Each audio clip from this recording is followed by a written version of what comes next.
Guarda't aquesta data perquè el 5 d'abril tornem a sortir als carrers.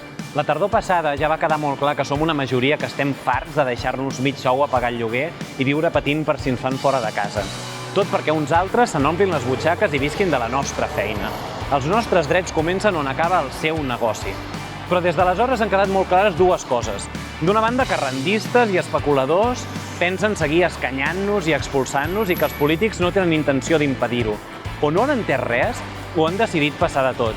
Però d'altra banda, també ha quedat molt clar que som molta gent disposada a evitar que se surtin amb la seva. Hem fet que la Casa Orsola fos indesnonable, comencen les primeres vagues de lloguers contra la Caixa, hem tingut les assemblees més multitudinàries, cada cop més veïns estan disposats a quedar-se i que no els facin fora, hem picat centenars de portes perquè molts més blocs es posin en lluita. Ells no han fet res, nosaltres no ens hem aturat, ni ens aturarem ara. El 5 d'abril ens tornem a trobar als carrers.